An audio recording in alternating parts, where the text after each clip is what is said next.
તો વડોદરામાં ભૂખી કાંસમાંથી નીકળતી લાઇનમાં ભંગાણ પડ્યું છે। આવતીકાલે પાણી ન મળતા 4 લાખ લોકોને અસર થશે।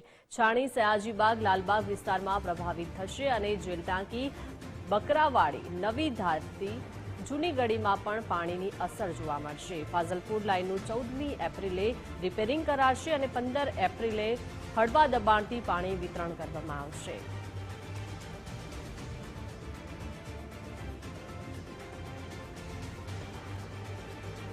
વધુ વિગત સાથે સંવાદદાતા અલ્પેશ જોડાઈ ગયા છે। અલ્પેશ, વડોદરામાં ભૂખી કાંસમાં લાઇનમાં ભંગાણ પડ્યું છે, કેટલા વિસ્તારોમાં પાણીની અસર જોવા મળશે? બિલકુલથી વાત કરું તો છાણી, સયાજીબાગ, લાલબાગ, જેલ ટાંકી, બકરાવાડી, નવી ધરતી સહિતના આ જે તમામ વિસ્તારો છે તે પ્રભાવિત થશે।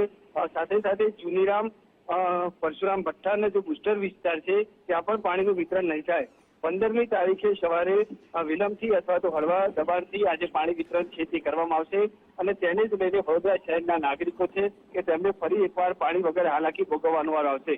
જોકે ફાઝલપુર લાઇનનું આ જે રિપેરિંગ કામ છે તે આવતીકાલે હાથ ધરવામાં આવશે અને આ કામ છે તે 2 દિવસ ચાલશે અને ચોક્કસથી કહી શકાય કે હાલ તો તારીખ 14 અને 15 આ 2 દિવસ દરમિયાન આ જે વિસ્તારો છે કે ત્યાં પાણીનું વિતરણ છે તે નહીં થાય। નિજામપુરાની જે ભૂખી કાંસ છે અને તે કાંસમાં આખું આ જે પાણીની લાઈન છે ત્યાં ભંગાણ થયું છે। તો કે ફાઝલપુરથી આવતી આ જે મુખ્ય લાઈન છે અને ઘણા બધા એવા વિસ્તાર છે કે જેનાથી આ જે પીવાનું પાણી છે તે વિતરણ કરવામાં આવશે।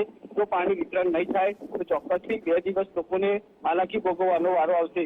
પરંતુ જે રીતે જોઈએ તો તંત્ર દ્વારા કામગીરી હાથ ધરવામાં આવી છે, પરંતુ હવે આ કામગીરી કેટલા સમયની અંદર પૂર્ણ થાય છે એ તો આગામી સમયમાં જ ખબર પડશે।